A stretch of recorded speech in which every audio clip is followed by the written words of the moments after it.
Hello दोस्तों, स्वागत है आपका आज की इस वीडियो में। आज की इस वीडियो में हम लोग बात करने जा रहे हैं जो हमारा कराधान जो मैंने फर्स्ट पार्ट बनाया हुआ है इससे पहले, उसी को हम लोग अभी कंटिन्यू करेंगे और आगे कुछ क्वेश्चन कराएंगे। मैंने आपसे वादा किया था कि मैं 2 क्वेश्चन आपको कराऊंगा। एक क्वेश्चन मैंने ऑलरेडी कवर कर दिया है और अगर वो वीडियो आपने नहीं देखी तो उसका लिंक मैं डिस्क्रिप्शन में या फिर ऊपर आई बटन पे वो फ्लैश हो रहा होगा, जाकर के जरूर चेक कर लीजिएगा, क्योंकि उस वीडियो में मैंने फर्स्ट क्वेश्चन के साथ-साथ कराधान से रिलेटेड काफी सारी डिटेल जानकारी दी है, तो जा करके जरूर देखिएगा। बात करते हैं आज की इस वीडियो की, तो आप लास्ट तक बने रहिए। मेरा नाम है संजय और आप देख रहे हैं digital technology India with education.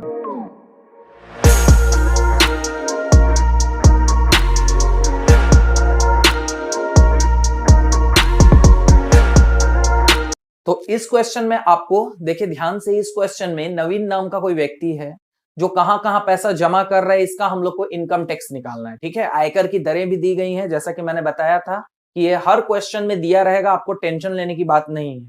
चलिए क्वेश्चन को सॉल्व करते हैं। और मैंने जो सूत्र लिखवाया था आप लोगों को, मेरे द्वारा बनाया गया एक छोटा सा सूत्र मैंने फर्स्ट वीडियो में बताया था, वो वाला सूत्र आप लेकर के बैठ जाइए और आपको पूरा क्लियर समझ में आने लगेगा। ठीक है, और आज मैं 2 क्वेश्चन कराऊंगा, एक इसी से जो फर्स्ट क्वेश्चन बताया था उसी से रिलेटेड कि अगर कोई व्यक्ति 3rd या 4th नंबर के आयकर की दरों में फंस जाए तो उसे क्या करना पड़ेगा, और उसके साथ साथ आज हम लोग अग्रिम जमा आयकर से रिलेटेड क्वेश्चन भी करेंगे। ठीक है, जैसा कि मैंने फर्स्ट वीडियो में वादा किया था, मैं आज वो सेकंड वीडियो लेकर के आ गया हूं, तो लास्ट तक बने रहिए। चलिए स्टार्ट करते हैं। तो हमारा जो पहला सूत्र था वो था व्यक्ति की कुल वार्षिक आय। अब व्यक्ति का नाम क्या है, नवीन है, तो हम यहां पर लिखेंगे नवीन की कुल वार्षिक आय। ठीक है,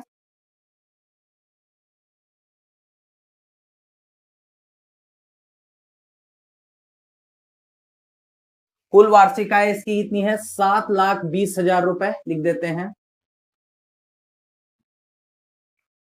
इससे पहले फर्स्ट वाला वीडियो जरूर देखा हुआ होना चाहिए, तब आपको यहां पर क्लियर कहानी समझ में आएगा। ठीक है, अगर आपने वो वीडियो नहीं देखी, आप डायरेक्टली इस वीडियो को देखोगे तो मेरे अनुमान से आपको थोड़ा सा दिक्कत आएगा इसको समझने में। ठीक है, तो पहले जाकर के वो वीडियो देख लीजिए, फिर ये एकदम आसानी से आपको समझ में आ जाएगा, एकदम आसान लगेगा। ठीक है, तो चलिए, ये फर्स्ट हो गया हमारा। सेकेंड नंबर हम लोग लिखते थे कर में छूट योग्य राशि, लिख देते हैं।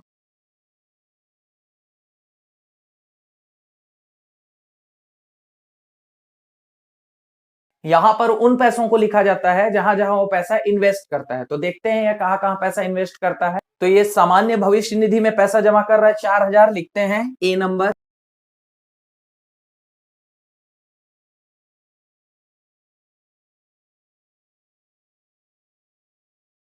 सामान्य भविष्य निधि में कितना पैसा जमा करता है, 4,000 रुपए मासिक। ठीक है, तो यहां लिखेंगे 4,000। और मासिक के लिए मैंने आपको सिखाया था कि कभी भी प्रति माह, महीना की बात हो, पर मंथ की बात हो, तो वहां पर आपको इससे किससे गुणा करना है, आपको 12 से गुणा करना है। तो 12 चौके कितना हो जाएगा, ये 48,000 रुपए, ये हो गया। ठीक है, क्योंकि साल भर में इनकम टैक्स लगता है ना। फिर 30,000 रुपए राष्ट्रीय बचत पत्र खरीदता है, तो लिख देते हैं बी नंबर पे।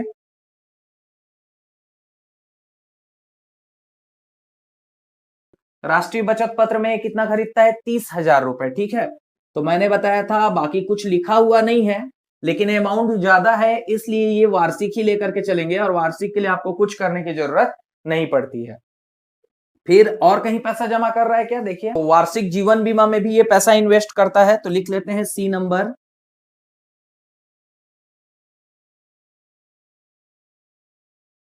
वार्षिक जीवन बीमा में भी 20,000 रुपए जमा करता है, वार्षिक। ठीक है, वार्षिक जीवन बीमा, तो वार्षिक 20,000 रुपए जमा करता है। और कहीं जमा करता है तो हाँ, ये अनाथ आश्रम में भी कुछ पैसे इन्वेस्ट करता है, तो अनाथ आश्रम में ये 15,000 रुपए इन्वेस्ट करता है, जो कि 50% कर मुक्त है, ऐसा लिखा हुआ है। ठीक है, तो 50% मतलब मैंने फर्स्ट वीडियो में आपको बताया था कि 50% मतलब आधा होता है, तो 15,000 का आधा क्या होगा, 7,500 रुपए। लेकिन मुंह जुबानी चलेगा नहीं, हमको लिखना पड़ेगा, तो लिख देते हैं।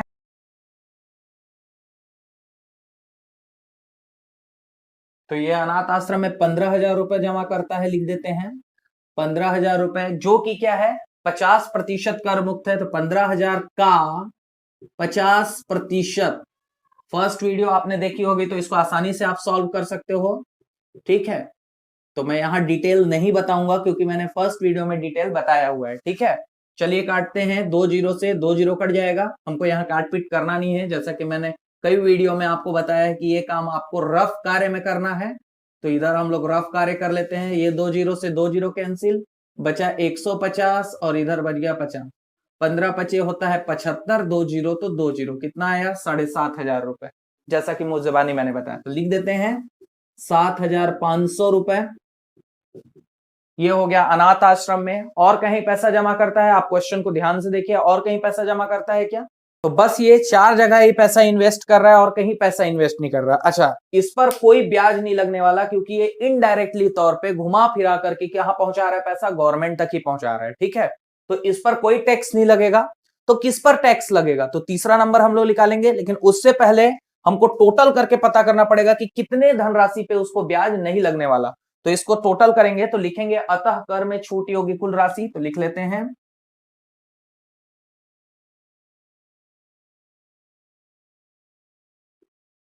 कुल राशि बराबर, यहां पर सारे पैसों को जोड़ेंगे। ए का कितना आया था? 48,000, प्लस बी का कितना था? 30,000, सबको जोड़ेंगे, प्लस 20,000, प्लस 7,500, ये इतना हो गया, ठीक है।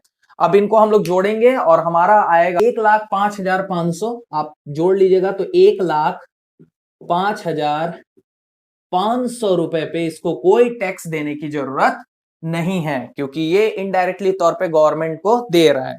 तो कितने रुपए पे टैक्स देना पड़ेगा? तो इसको मिटाते हैं फटाक से, फिर आगे बताते हैं। तो अब हम लोग तीसरा नंबर लिखेंगे यहां पर कर योग्य आय, जिसपे इसको इनकम टैक्स देना पड़ेगा। तो तीसरा नंबर हम लोग लिखेंगे कर योग्य आय। इसमें क्या करते हैं हम लोग? वार्षिक आय में छूट योग्य राशि को क्या कर देते हैं? माइनस कर देते हैं। तो हमारा वार्षिक आय था नवीन का 7,20,000 रुपए, इसमें माइनस कर देंगे हम लोग 1,05,500 रुपए को, 1,05,500 रुपए को माइनस करेंगे तो ये आ जाएगा आपका 6,14,500 रुपए पे इसको क्या करना पड़ेगा? टैक्स देना पड़ेगा। तो 6,14,500 रुपए पे उसको आयकर का टैक्स देना पड़ेगा। आप इतना स्क्रीनशॉट लीजिए। फिर मेन चीज जिसके लिए मैं ये वीडियो बनाया हूं, ठीक है, कि आयकर की दरें आपको यहीं पर समझनी है। मेन चौथा नंबर आयकर, केवल उसी को समझाने के लिए मैं ये वीडियो आपको 2 क्वेश्चन बताने की बात की थी। फर्स्ट क्वेश्चन मैंने बताया हुआ है, सेकंड क्वेश्चन इसीलिए ये वीडियो बना रहा हूं मैं, ठीक है, ताकि अगर आप इस क्वेश्चन को समझ गए तो फिर कोई क्वेश्चन भी आप सॉल्व कर सकते हो, ठीक है। तो इसका फटाक से स्क्रीनशॉट लो, फिर मैं आगे बताता हूं। तो हमारा कर योग्य आय आया था 6,14,500 रुपए, ठीक है। और ये रही आपके सामने आयकर की दरें। आप इस कर योग्य आय को देख करके अनुमान लगाइए कि ये कौन से वाले पे फंसेगा? First number, second number, third number या फोर्थ नंबर? राइट, ये बिल्कुल कौन से नंबर वाले पे फंसेगा? थर्ड नंबर वाले में। क्यों? क्योंकि ये 5 लाख रुपए से ज्यादा कमा रहा है और 10 लाख के बीच, मतलब 5 लाख से 10 लाख के बीच में कमा रहा है। तो बिल्कुल इसको गवर्नमेंट को कितना देना पड़ेगा? अपनी आय का 20% देना पड़ेगा। एकदम राइट है, ठीक है, एकदम सही आपने पता किया है, ठीक है। लेकिन आप जरा सोचिए कि शर्त नंबर 1 के अनुसार और 2 के अनुसार 5 लाख रुपए तक, ये जो 5 लाख रुपए है यहां तक तो इसको 10% देना रहेगा। तो ये पागल थोड़े है यार कि 20% देगा। अब मैं दोनों डिफरेंस समझा दे रहा हूं। अगर ये 6,14,000 का, देखिए 6,14,500 का अगर 20% देता है तो देखिए कितना रुपए होता है। अब देख लीजिए, का मतलब गुणा, प्रतिशत का मतलब होता है बटे में 100। देखिए कितना रुपए होगा, ठीक है। 2 जीरो से 2 जीरो, इतना हुआ, ठीक है। गुणा करेंगे इसको, 5 दूने 10, शून्य, एक बचा, ये जीरो को अभी नहीं लिए हैं, ठीक है, 2 का 5 से गुणा कर रहे हैं। एक बचा, 4 दूने 8 और 1 9, 2 एक कम 2, 6 दूने 12 और ये जीरो का जीरो, मतलब कितना हो गया? देखिए आप 1,22,900 रुपए हो रहा है। इतना रुपए ये देगा, इतना ज्यादा पैसा देगा तो फिर ये कमाया क्या फिर? ठीक है, तो इतना रुपए ये नहीं देगा। देख लीजिए, दोनों में डिफरेंस बता दे रहा हूं। अगर आप 20% डायरेक्ट निकालते हो तो कितना ज्यादा अमाउंट देना पड़ेगा, जबकि हमको गवर्नमेंट को कम से कम देना है। अब देखिए ये दिमाग कैसे लगाता है, ठीक है। 6,14,500 20% देना था तो इतना रुपए हो रहा था। तो ये दिमाग लगाएगा कि भाई गवर्नमेंट खुद बोल रही है कि 5 लाख रुपए तक शर्त 1 और शर्त 2 लगेगा इसके पास। तो ये क्या करेगा? इसमें से 5 लाख रुपए निकाल दिया। ये क्या करेगा? इसमें से 5 लाख रुपए अलग निकाल करके रख लेगा। ये सीधा सा बात, ये 5 लाख रुपए की बात बाद में करेंगे हम लोग, ठीक है, बाद में इसकी बात करेंगे, ठीक।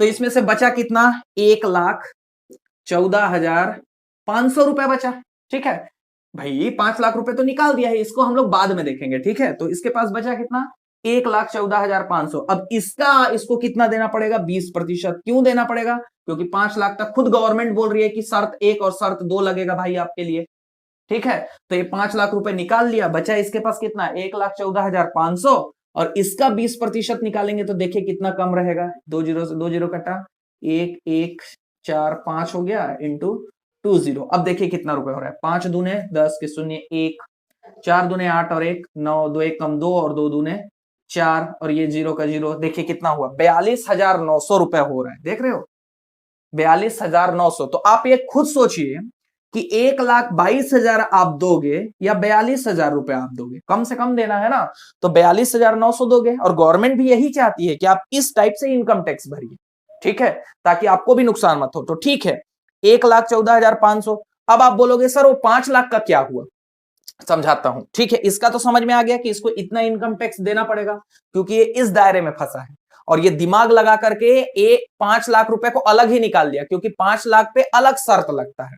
अब सुनो इस 5 लाख का क्या हुआ, ये तो रहेगा, इतना तो देना ही पड़ेगा इसको ना, 1,14,500 पे इतना आयकर तो देना ही है, ये तो सही है, ये देना ही है, ये देना है, ये देना ही पड़ेगा आपको, ठीक है। लेकिन देखिए 1,22,900 से तो कम ही है ना, 42,900, ठीक है। अब आगे सुनिए, अब इस 5 लाख का क्या हुआ, 5 लाख रुपए तक फिर से गवर्नमेंट बोल रही है कि 2 लाख रुपए तक आपको कोई टैक्स देने की जरूरत नहीं है। तो मैं इस 5 लाख में से फिर से 2 लाख क्या करूंगा, माइनस कर दूंगा, 2 लाख निकाल लूंगा चुपचाप, ठीक है ना। मैं क्यों दूंगा भाई, जब गवर्नमेंट खुद बोल रही है तो, ठीक है।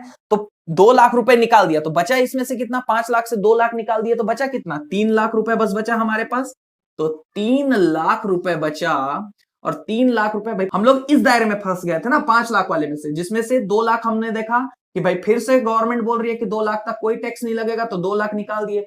तो 5 लाख में से 2 लाख निकाल दिए तो कितना बचा हमारे पास, 3 लाख रुपए। अब इस 3 लाख पे टैक्स लगेगा कितना, 10%। तो 3 लाख का मतलब गुणा 10% निकाल देते हैं, 2 जीरो से 2 जीरो कैंसिल, कितना बचा, 3,000 गुणित हो जाएगा 10, 3 एकम 3 और 1 2 3 4 ठो जीरो, ये 4 ठो जीरो, ठीक है। तो कितना हो गया, ये 30,000 रुपए ये हो गया। तो 30,000 यहां से और 42,900 यहां से, तो मतलब 30,000 भी देना पड़ेगा इसको, ठीक है, क्योंकि इसमें फंसा 5 लाख रुपए से। और इसको अब इन दोनों को जोड़ते हैं यदि हम लोग 30,000 रुपए और इसको जोड़ते हैं तो देखिए कितना होगा, 2 4 3 7, देखिए 72,000 रुपए हो रहा है ना। तो अब टोटल इसको इनकम टैक्स देना पड़ेगा मात्र कितना, 72,000 रुपए केवल देना पड़ेगा। और देना कितना था इसको, 1,22,900 रुपए, समझ रहे हो ना, इतना ज्यादा से 72,000। अब आप चूज कीजिए कि कौन सा सही है, कौन सा देना सही है, दिमाग लगा करके देना सही है या बेवकूफ टाइप का 20% देना सही रहेगा, आप खुद सोचिए, ठीक है। तो जान रहा हूं मैं कि ये अमाउंट भी ज्यादा है, कमा भी आप 7,20,000 रुपए रहे हो, ठीक है, तो इसीलिए ये अमाउंट भी उसके जगह पे थोड़ा ठीक ही है, ठीक है, समझ रहे हो ना बात को। प्लस इसके अलावा आपको कुछ छूट भी दिया गया है, अगर आपको और छूट चाहिए तो और जगह इन्वेस्ट कीजिए पैसा, ठीक है। तो ये समझ में आ गया आपको। तो आपको क्या करना है, जितना भी जिस भी क्राइटेरिया पे फंसेगा उससे ठीक ऊपर वाले को देखना है, 100 बात की एक बात, ठीक उसके ऊपर वाले को देखना है। मैंने क्या किया, मेरे को 6,14,500 रुपए देना था, वो इस दायरे में फंसा, ठीक है, मेरे को 20% देना है, लेकिन उसके ठीक ऊपर मैं 5 लाख रुपए देखा, 5 लाख में अलग कर दिया, ठीक ऐसे ही देखना है आपको। इसके ठीक ऊपर जितना भी रहेगा उसको क्या करना है, आपको अलग से निकाल देना है, ठीक है, अलग से ले लेना है, राइट। इसके बाद उसका हम लोग बाद में बात करेंगे। फिर बचेगा जो, उसको 20% लगाइए। जैसे इसमें से जो हमारा बचा 1,14,500, इस पे 20% लगाया मैं और हमारा आया था 42,900 रुपए, ठीक है। अब 5 लाख रुपए का बाद में बात करेंगे। तो 5 लाख से ठीक ऊपर मैं देख रहा हूं फिर से 2 लाख रुपए है, तो 2 लाख पे फिर से कोई टैक्स नहीं लगेगा, 0% है। तो 2 लाख रुपए निकाल दिया मैं, तो 3 लाख बचा, 5 लाख में से 2 लाख निकाले, 3 लाख बचा, 3 लाख का 10% मैंने निकाला 30,000। अब ये 30,000 इस दायरे में फंसा है 10% वाला में, ठीक है। तो 42,000 और 30,000 को जोड़ा तो मेरा आया 72,900। अब मैं इसको लिख देता हूं सिस्टमेटिक ढंग से, ये समझाने के लिए था, राइट। समझ में आ गया होगा, नहीं समझ में आया होगा तो फिर से वीडियो रिपीट करके देख लीजिएगा, आपको समझ में आ जाएगा। ठीक है, इसके साथ साथ एक चीज और मैं बता दे रहा हूं कि आपको स्क्रीन पे अभी देखिए पूरा इनकम टैक्स का दायरा दे रहा होगा, जिसमें महिलाएं भी हैं, वरिष्ठ नागरिक भी हैं। तो कभी कभी क्वेश्चन बोर्ड वाला क्या करता है, घुमा करके महिलाओं से रिलेटेड क्वेश्चन भी दे देता है, तो आप घबराना मत। जो इनकम टैक्स आपको दिया रहेगा इस टाइप का, को लेकर के आपको सॉल्व करना है क्वेश्चन। ठीक है, इसलिए टेंशन लेने की जरूरत नहीं है आपको। जैसा भी इनकम टैक्स दिया रहेगा आप उसी के हिसाब से सॉल्व कीजिएगा। ठीक, तो अब चौथा नंबर हम लोग लगाएंगे आयकर। तो लिखते हैं आयकर। तो आयकर में मैं लिख देता हूं कुछ बातें जो इंपॉर्टेंट हैं, जैसे चूंकि 5 लाख रुपए तक शर्त 1 और शर्त 2 लगेंगे, जैसा कि आपको दिखाई दे रहा है स्क्रीन पे। तो लिख देता हूं 5 लाख रुपए तक शर्त 1 व शर्त 2 लगेगा। अतः हम क्या करेंगे, ये 6,14,000 में से 14,500 में से 5 लाख निकाल लेंगे। ठीक है, जैसा कि मैंने बताया था। तो 6,14,500 माइनस कर देंगे हम लोग कितना, 5 लाख रुपए। ये हम लोग क्या करेंगे, इसमें से माइनस करेंगे। तो हमारे पास कितना बच जाएगा, तो हमारे पास बच जाएगा 1,14,500 का, अब ये कौन से दायरे पे फंसा था, 20% वाले में, तो 20% ऐसा निकालेंगे। ठीक है, तो इसका 20% निकालते हैं फटाक से। तो 1,14,500 का 20% आपका आया था ये इंटू 20, और जब हम लोग इसको सॉल्व किए थे तो कितना आया था, 42,900 रुपए ऐसा आया था। ठीक है, ये 20% फंसा था तो इतना आया था। ठीक, अब वो 5 लाख जो बचा है, 5 लाख रुपए जो हम लोग निकाले हैं, उसका क्या हुआ, तो उसको भी लिखते हैं। सॉरी, ये 22,500 रुपए होगा, सॉरी 22,900 रुपए होगा। सॉरी, शायद मैंने मिस्टेक कर दिया है इससे पहले वाले में, गुणा उड़ा करने में शायद मिस्टेक किया होगा, तो ये 22,900 रुपए होगा। ठीक है, अब गुणा करके देख लीजिए, 5 दूने 10 के 0। ठीक है, 1 बचा, 4 दूने 8 और 1 9, 2 एकम 2 और 2 एकम 2। ठीक है, तो शायद मैं मिस्टेक कर गया हूँ, लेकिन यहाँ पर आप 22,900 रुपए होगा, ध्यान दीजिएगा इसको। ठीक है, अब जो 5 लाख रुपए बचा उसका क्या हुआ, तो उसको भी लिख लेते हैं फटाक से। अब 2 लाख रुपए तक तो कोई टैक्स ही नहीं देना। ठीक है, 2 लाख रुपए तक 0% दर है। ठीक है, आयकर की दर है 0% है। अतः हम क्या करेंगे, 5 लाख रुपए में से माइनस कर देंगे कितना, 2 लाख रुपए को सीधा सीधा हम लोग क्या कर देंगे, इसमें माइनस कर देंगे। तो 2 लाख आपका सीधा सीधा बच गया, तो बचा कितना, 3 लाख रुपए। और ये दायरा में कौन सा फंसा था भाई, 5 लाख रुपए अलग निकाला ना, तो 5 लाख रुपए कौन से दायरे में फंसा था, तो 5 लाख रुपए किस में फंसा था, 10% वाले में। तो 2 लाख रुपए तक तो कोई टैक्स नहीं लगने वाला, तो बचा 3 लाख रुपए। इस पे कितना लगेगा, 3 लाख का आपको लगाना पड़ेगा, कौन से दायरे में फंस गया ये, 10% वाले में। ठीक है, तो अब हम लोग इसका निकालेंगे, तो 3 लाख का 10% निकाल देंगे, तो ये आ जाएगा 3,000 गुणित 10, मतलब कितना हो जाएगा ये, 30,000 रुपए। 30,000 रुपए, ये इतना आ गया। ठीक है, अब इन दोनों को जोड़ देंगे। अतः कुल आयकर बराबर हो जाएगा आपका 22,900 प्लस आपका हो जाएगा कितना, 30,000 रुपए। तो टोटल आपका आ जाएगा 52,900 रुपए। इसको टोटल कितना देना पड़ेगा, 52,900 रुपए इसको टोटल अमाउंट देना पड़ेगा, 52,900। ये इतना रुपए इसको इनकम टैक्स देना पड़ेगा। ठीक है, इतना रुपए इसको इनकम टैक्स देना पड़ेगा। तो ये है आयकर की जो डिटेल से लिखा हूं मैं। 5 लाख रुपए तक शर्त 1 और शर्त 2 लगेगा, इसलिए 5 लाख रुपए अलग निकाल दिया हूं मैं, इधर लाइन के इधर मैंने सॉल्व किया है। तो बचा इसमें से कितना, 1,14,000 रुपए, इसका 20%, क्योंकि ये 6,14,500 की वजह से 20% वाले दायरे में बचा था, तो 22,900 रुपए आया। फिर 5 लाख रुपए में से 2 लाख रुपए तक तो कोई टैक्स नहीं लगने वाला, तो बचा 3 लाख। 3 लाख का 10%, क्योंकि 5 लाख रुपए निकाला था और 5 लाख रुपए कौन से दायरे में आता है, सेकंड नंबर वाले दायरे में आता है। ठीक है, तो 2 लाख रुपए निकाल दिए, बचा 3 लाख। 3 लाख का 10% आपको निकालना है 30,000, जोड़ दिए दोनों को तो 52,900 रुपए इसको कुल आयकर देना पड़ेगा। तो चलिए इसका स्क्रीनशॉट लीजिए, फिर मैं आगे बताता हूं। अब हो गया, मेन था आयकर, अगर वो समझ गए तो अब इधर का तो काम आसान है, अब कुछ नहीं है। अब सीधा सीधा आपको 5वां नंबर निकालना है, शिक्षा उपकर। आराम से आप निकाल सकते हो। शिक्षा उपकर क्या होता है, आयकर का 3%। आयकर हमारा आया है कितना, 52,900 का हम लोग निकालेंगे कितना, 3%। चलिए निकालते हैं। तो 52,900 का 3/100 काटेंगे, 2 जीरो से 2 जीरो कैंसिल, तो 529 गुणित क्या हो जाएगा, 3 गुणा करेंगे, 9 तिया 27, 2 बचा, 2 तिया 6 और 2 8 हो जाएगा, 5 तिया 15 हो जाएगा। तो 1,587 रुपए ये आया आपका शिक्षा उपकर। और लास्ट में 6वां नंबर आपका आता है कुल देय आयकर, बराबर हो जाएगा आपका कुल देय आयकर में क्या करते हैं हम लोग, आयकर प्लस शिक्षा उपकर को जोड़ देते हैं। ठीक है, तो आयकर हमारा आया है 52,900 प्लस इसमें जोड़ देंगे हम लोग 1,587 रुपए को जोड़ देंगे। तो जोड़ देंगे तो कितना आ जाएगा आपका, 54,487 रुपए आपका आंसर आ जाएगा। ये है आपका आयकर की दरें।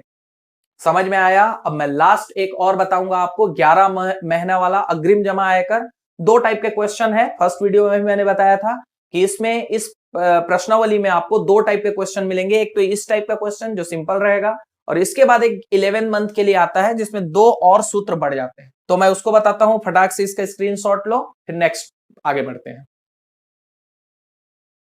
अब अगर अभी भी आपको आयकर लगाने में परेशानी आ रही है तो अभी आप एक और क्वेश्चन देखिए, लेकिन वो अग्रिम जमा आयकर का रहेगा, 11th मंथ के लिए रहेगा। ये है वो क्वेश्चन, ठीक है, ध्यान से पढ़िए, इसको हम लोग सॉल्व करेंगे और फिर से आपको आयकर लगाने को मैं सिखाऊंगा। ठीक है, चलिए बढ़ते हैं क्वेश्चन की तरफ। तो सबसे पहले देखिए, बैंक का एक कर्मचारी है इस क्वेश्चन में, ठीक है, और वो 40,000 रुपए मासिक लिखा है। तो मासिक मतलब पर मंथ मतलब 12 से गुणा। ठीक है, कहीं पर भी लिखा रहे, ऐसा कोई जरूरी नहीं है कि कर में छूट योग्य राशि में ही लिखा रहेगा, ऐसा कहीं नहीं, जहां आपको लिखा रहे, मैं क्लियर कर दे रहा हूं एक बार और।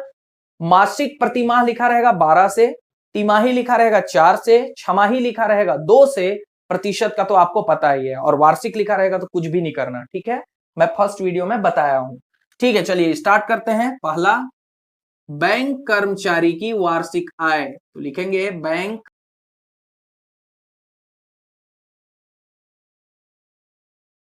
वार्षिक आय। अब देखिए मैंने क्या लिखा, वार्षिक आय लिखा है, जबकि क्वेश्चन में बोला है 40,000 रुपए ये क्या करता है, 40,000 रुपए ये पर मंथ कमाता है, 40,000 रुपए मासिक लिखा है। तो मासिक मतलब सीधा सीधा आप 12 से गुणा कीजिए। ठीक है, 12 चौके 48, ये देखिए 12 का 4 से गुणा, 1 2 3 4 जीरो था, 4 जीरो लगा दीजिए ऐसे ऐसे, तो ये हो गया 4,80,000 रुपए इसका वार्षिक आय हो गया। तो जो मासिक आय था मैंने 12 से गुणा किया और 4,80,000 रुपए इसका वार्षिक आय आ गया। ठीक है, अब लिखते हैं कर में छूटी योग्य राशि, तो दूसरे नंबर पे आ जाएगा। कर में छूट योग्य राशि देखते हैं, एक पैसा कहां कहां इन्वेस्ट करता है, आप भी देखिए। ए नंबर, सामान्य भविष्य निधि में ये जमा करता है 42,000 रुपए, तो लिख लेते हैं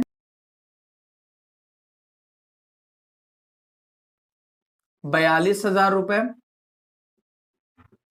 ठीक है, 42,000 रुपए सामान्य भविष्य निधि में जमा करता है, वो भी वार्षिक लिखा है, इसलिए हम लोग छोड़ देंगे, और वैसे भी दिख रहा है ज्यादा अमाउंट, मतलब वार्षिक ही होगा। नेक्स्ट, बी नंबर पे देखते हैं कहां इन्वेस्ट कर रहा है, 6,000 रुपए ये LIC का प्रीमियम देता है, और वो भी अर्धवार्षिक लिखा है। देखिए, तो ये देता है LIC का, तो लिख लेते हैं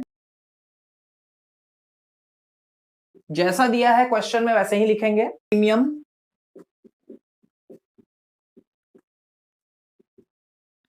ठीक है, LIC प्रीमियम देता है, ये कितना, 6,000 रुपए, 6,000 रुपए अर्धवार्षिक। अब बताइए अर्धवार्षिक के लिए किससे गुणा करेंगे, राइट, 2 से। तो 2 से गुणा करेंगे तो 6 दूने कितना हो जाएगा, 12, 1 2 3 जीरो, 3 जीरो लगा दीजिए, मतलब कितना हो गया, 12,000 रुपए। और कहीं पैसा जमा करता है क्या? हाँ, यहीं पर आपको दिक्कत होगा। देखिए, तो 11 महीना तक ये 1600 रुपए प्रति माह जमा कर रहा है, लेकिन देखिए मैंने आपको बताया था कि साल भर में इनकम टैक्स लगता है, राइट? अब साल तो हुआ नहीं, 11 महीना मतलब साल थोड़े हो जाएगा। अब एक बात बताओ, आपका अगर 59% आता है तो क्या उसको आप फर्स्ट डिवीजन बोल दोगे? नहीं, वो सेकेंड डिवीजन ही कहलाएगा, समझ रहे हो ना? तो फर्स्ट डिवीजन के लिए आपको 60% आना चाहिए। ठीक उसी प्रकार अगर आपको इनकम टैक्स भरना है तो साल भर का आप भरोगे ना, तो 11 माह, इसी को हम लोग अग्रिम जमा आयकर बोलते हैं। और इसकी बात हम लोग बाद में करेंगे, आसान है, घबराना मत, कोई टेंशन वाली बात नहीं है, ठीक है? एकदम आसान है, लेकिन इसकी बात हम लोग बाद में करेंगे। तो इसको हम कर में छूट योग्य राशि में नहीं लिखते, ठीक है? 11 माह वाला जो भी क्वेश्चन रहेगा, 11 माह, 10 माह, 9 माह, ऐसा वाला, तो इसको हम लोग कर में छूटी योग्य राशि में नहीं लिखते, तो इसको हम लोग बाद में डील करेंगे, ठीक है? तो इसको हम लोग यहां नहीं लिखेंगे, तो इतना ही बस इन्वेस्ट करता है। अभी आप बोलोगे अग्रिम जमा 11 माह का क्या हुआ, तो उसको हम लोग बाद में मैं बताता हूं अभी आपको, ठीक है? फिलहाल इतना रुपए इन्वेस्ट करता है बस 2 ही जगह, ठीक है? तो लिखते हैं अतः कर में छूटी योग्य राशि लिख देते हैं। उसी की वजह से जो आपका अग्रिम जमा 11 माह वाला जो है ना, उसी की वजह से तो 2 और सूत्र बढ़े हैं, इसीलिए मैं बोल रहा हूं बाद में हम लोग उसको देखेंगे। क्या करते हैं, यहां पर जितना भी है उसको हम लोग जोड़ते हैं, तो हमारे पास दो ही वो चीज है, इन्वेस्टमेंट दो ही है हमारे पास, 42,000 रुपए का प्लस 12,000 रुपए का, जोड़ देंगे इन दोनों को, तो ये हो जाएगा आपका 54,000 रुपए। 54,000 रुपए पे इसको कोई टैक्स देने की जरूरत नहीं है, क्योंकि ये इनडायरेक्टली तौर पे गवर्नमेंट को दे चुका है। तो कितने पे देना पड़ेगा, तो थर्ड नंबर हम लोग निकालेंगे, कर योग्य आय। कर योग्य आय, अब कर योग्य आय में क्या करते हैं हम लोग, वार्षिक आय में छोटी योग्य राशि को माइनस करते हैं, तो हमारे पास है वार्षिक आय 4,80,000 रुपए। अब इसमें हम लोग माइनस करेंगे कितना, 54,000 रुपए को क्या कर देंगे, माइनस कर देंगे, ये आ जाएगा 4,26,000 रुपए। 4,26,000 रुपए, इतना पे इसको इनकम टैक्स देना पड़ेगा। अब इसमें देखिए आयकर की दरें क्या है, तो इसमें आप ध्यान से देखिए 2.5 लाख रुपए से स्टार्ट हो रहा है आयकर की दर। क्यों जानते हो, क्योंकि ये 2014-15 की बात हो रही है, ठीक है? 2014-15 में क्या इनकम टैक्स की दरें चल रही थी, 2.5 लाख रुपए से स्टार्ट होती थी। 2.5 लाख रुपए तक आपको कोई भी चार्जेस नहीं लगते थे, ठीक है?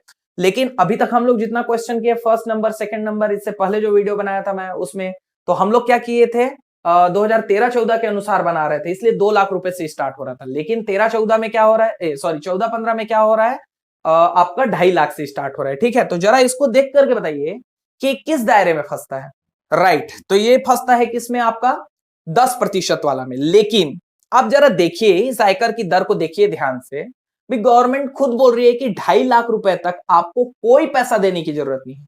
तो पागल थोड़े है यार कि पूरा का पैसा आपका 10% के हिसाब से दे, 10% के हिसाब से देगा तो बहुत ज्यादा हो जाएगा। तो ये क्या करेगा, इसमें से 2.5 लाख रुपए तो सीधा निकाल देगा, क्योंकि उस पर कोई टैक्स नहीं देना है इसको, राइट? तो ये 2.5 लाख रुपए निकाल करके रख लिया, उस पर कोई टैक्स नहीं देना, मतलब 4,26,000 में से सीधा 2.5 लाख क्या हो गया, माइनस हो गया। अब जो बचा उस पर कितना देना पड़ेगा, इसको 10% देना पड़ेगा। चलिए लिखते हैं फटाक से, चौथा नंबर आयकर। तो यहां मैं लिख देता हूं नियम और शर्त, चूंकि 2,50,000 रुपए तक कोई आयकर देय नहीं होगा, कोई आयकर देय नहीं होगा, ठीक है? मतलब 0% है ना 2.5 लाख रुपए तक, ये होगा। अतः सीधा माइनस कीजिए, कितना, 4,26,000 में माइनस कर दीजिए आप, 4,26,000 माइनस आप कर दीजिए 2.5 लाख रुपए को। ये हमने माइनस किया तो कितना आ जाएगा इसका, 1,76,000 रुपए आ जाएगा। तो लिखते हैं 1,76,000 रुपए का अब आपको देना पड़ेगा कितना, 10%। क्यों, क्योंकि ये 10% वाला क्राइटेरिया में फंसा था, सही है ना? अभी समझ में आया? चलिए अब 1,76,000 का 10% निकालेंगे, तो 1,76,000 रुपए का 10%, 2 जीरो से 2 जीरो कटा तो बचा कितना, 1,760, क्योंकि 2 जीरो तो कट गया, इनटू हो जाएगा 10, गुणा करेंगे 176 का 1 से, तो 176 का 176 रहेगा, 2 ठो जीरो है, 2 ठो जीरो लग जाएगा, मतलब 17,600 रुपए इसको क्या देना पड़ेगा, टैक्स देना पड़ेगा। बस इतना तक तो ठीक था, इतना तक आसान था, हम लोगों ने पहले भी किया है, तो इतना तक तो आसान था। अब मैं आगे शिक्षा उपकर, कुलदेय आयकर और भी दो जो हमारा अग्रिम जमा आयकर बचा है वो बताता हूं, आप इसका स्क्रीनशॉट लो, फिर आगे बढ़ते हैं। आगे बढ़ते हैं, देखिए हमारा जो आयकर आया था 17,600 रुपए आया था, ठीक है। अब पांचवा नंबर हम लोग निकालेंगे शिक्षा उपकर। तो शिक्षा उपकर क्या होता है, आयकर का 3%, आयकर हमारा आया है 17,600 का हम लोग निकालेंगे कितना, 3%। का मतलब क्या होता है, गुणा, प्रतिशत का मतलब क्या होता है, बटे में 100। 2 जीरो से 2 जीरो कैंसिल, तो आ जाएगा 176 गुणित क्या हो जाएगा 3, गुणा करेंगे 6 तिया 18, 7 तिया 21 और 1 22 के 2 और 3 एकम 3 और 2 5, 528 रुपए ये हो जाएगा, ठीक है। तो शिक्षा उपकर कितना आया, 528। तो हम लोग निकालेंगे छठवां नंबर, कुल देय आयकर। कुल देय आयकर में क्या करते थे हम लोग, आयकर प्लस शिक्षा उपकर को जोड़ देते थे, तो आयकर आया था हमारा 17,600 प्लस हम लोग इसमें जोड़ेंगे 528 को जोड़ देते हैं इसमें, तो 2 8 2 8 28 रहेगा और 6 5 11 के एक बचा, 7 और 1 हो जाएगा 8 और 1 18,128 रुपए ये हो जाएगा। तो ये यहां तक हम लोग अभी तक सॉल्व करते थे, ठीक है। लेकिन अभी 11 महीना वाला भी बाकी है ना, उसको तो भूलना नहीं है आपको। तो बस उसके बाद 2 स्टेप और लगाना है आपको। तो 7वां नंबर और 8वां नंबर देखिए क्या होता है। 7वां नंबर होता है आपका अग्रिम जमा आयकर, जो 11 माह है ना उसी को हम लोग बोलते हैं क्या, अग्रिम जमा आयकर। कुछ नहीं होता है यार, एकदम आसान है, देखो अग्रिम जमा आयकर। तो क्या होता है अग्रिम जमा आयकर, भैया कितना रुपए कितने महीने तक को जमा किया है, 1600 रुपए 11 महीने तक। तो बस कुछ मत कीजिए, 1600 रुपए वो जमा की है 11 महीने तक, यही लिखा है ना, 11 माह तक 1600 रुपए, देखिए क्वेश्चन में यही लिखा है, ठीक है, कि 1600 रुपए 11 माह तक जमा करता है, ठीक है। उसी को मैं क्या कर दिया 11 माह तक, जैसे 12 महीने के लिए हम लोग निकालते हैं तो 12 से गुणा करते हैं ना, जैसे 11 माह की बात कर रहे हैं तो 11 से गुणा कर देंगे, ठीक है। तो 16 एकम 16 के 6 एक बचा, 16 एकम 16 और एक क्या हो जाएगा 17, ठीक है, और 2 जीरो का 2 जीरो, तो 17,600 रुपए ये हो गया आपका क्या, अग्रिम जमा आयकर। अब इसके बाद ये 7वां नंबर हो गया, क्या कुछ नहीं किए हैं, जितना रुपए वो जितने महीने के लिए जमा कर रही थी बस गुणा किए हैं। 1600 रुपए 11 महीने के लिए गुणा कर दिए, 1600 रुपए 10 महीने के लिए 10 से गुणा कर देते, 1600 रुपए 9 महीने के लिए 9 से गुणा कर देते, ऐसा। तो ये अग्रिम जमा आयकर हो गया, ठीक है। अब इसके बाद 8वां नंबर हम लोग लिखेंगे शुद्ध देय आयकर। शुद्ध देय आयकर, ये शुद्ध देय आयकर मतलब टोटल, अब लास्ट पूरा कुल मिलाकर के एकदम क्लियर उसको आयकर कितना देना पड़ेगा, ठीक है, ये निकालें। इसके लिए आपको क्या करना है, ये जो कुल देय आयकर आया है ना इसमें आपको अग्रिम जमा आयकर को माइनस कर देना है, ठीक है। अभी आप बोलोगे कि सर माइनस ही करना था, तो वहां भी हम लोग लिख सकते थे, वहां भी माइनस हो जाता, कर में छुट्टी होगी राशि में अगर हम लोग लिख देते तो भी माइनस, गड़बड़ा जाता। आप लिख करके देखना, आपको पता चल जाएगा, ठीक है। तो आप मेरे हिसाब से करो तो ज्यादा आसान रहेगा, कभी गलत होने का चांस ही नहीं रहेगा, ठीक है। तो आपको कुछ नहीं करना, कुल देय आयकर कितना है हमारा 18,128 रुपए, इसमें आपको माइनस कर देना है अग्रिम जमा आयकर को, 17,600 रुपए को माइनस कर दीजिए आप, तो आपका आ जाएगा 528 रुपए, ये आपका आंसर हो जाएगा, राइट। अब देखिए 528 रुपए आपका शिक्षा उपकर भी आया था, वही चीज यहां पर आया है। तो ऐसा नहीं है कि हर बार ऐसा ही आएगा, ऐसा कुछ नहीं है, लेकिन बता रहा हूं मैं, एक आ गया था तो ऐसा आ गया था तो ऐसा मैं बता दिया। खैर फिलहाल तो ऐसे आपको बनाना है, तो अगर 11 माह या अग्रिम जमा आयकर से रिलेटेड क्वेश्चन रहेगा तो इस टाइप से 2 स्टेप आपके बढ़ जाते हैं, राइट। आई होप आपको ये वीडियो समझ में आई होगी, यदि समझ में आई है तो प्लीज इस वीडियो को लाइक किए बिना मत जाना, सब्सक्राइब कर लो, अपने दोस्तों के साथ शेयर कर दो, क्योंकि अभी बोर्ड के एग्जाम आने वाले हैं, ठीक है, तो उसमें काफी मदद आपको मिलने वाली है।